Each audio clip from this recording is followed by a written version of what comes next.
En avril 2007, lors d'une cérémonie célébrée par nul autre que Nicolas Sarkozy alors maire de Neuilly-sur-Seine, Stéphane Tapie a dit oui pour la vie à Marie-Laure, qui célébrera par ailleurs son 54e anniversaire ce 30 juin 2023.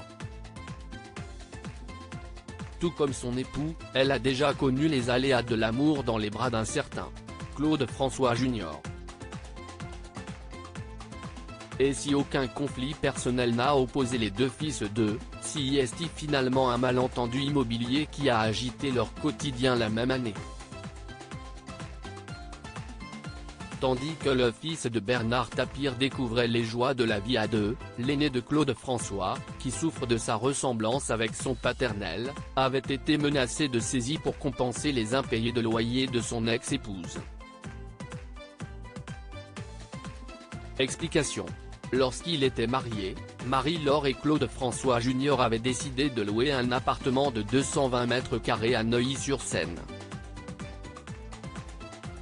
Le bail de location avait été signé au nom de Madame tandis que le fils de Clo s'était porté caution.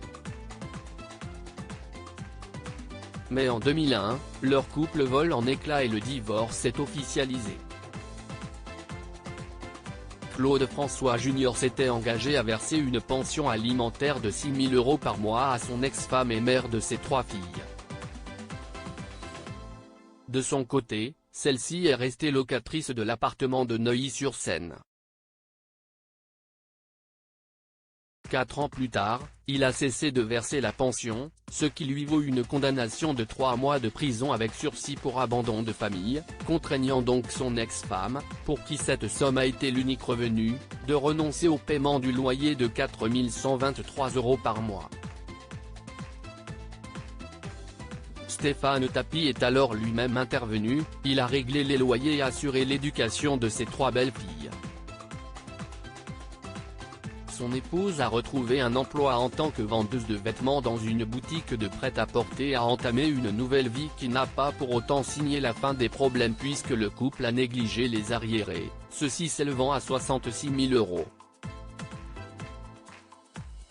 Obsèques de Bernard Tapie, sa veuve et ses enfants réunis pour un dernier adieu quand Bernard Tapie réglait les dettes de son fils au total, comme l'a révélé le quotidien Le Parisien au moment des faits, Marie-Laure et Stéphane Tapie avaient accumulé 87 000 € de dettes.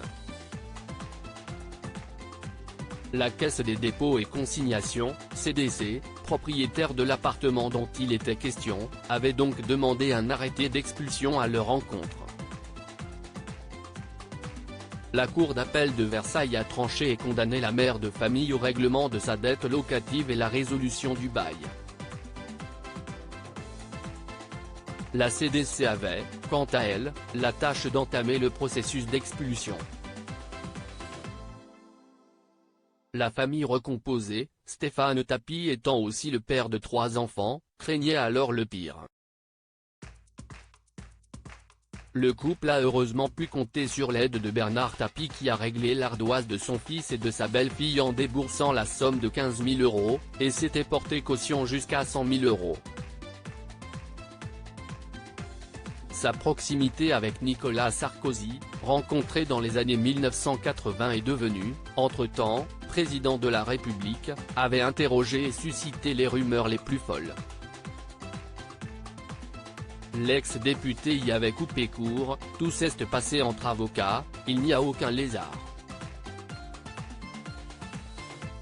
Crédit photo, Stéphane Spatafora Sipa.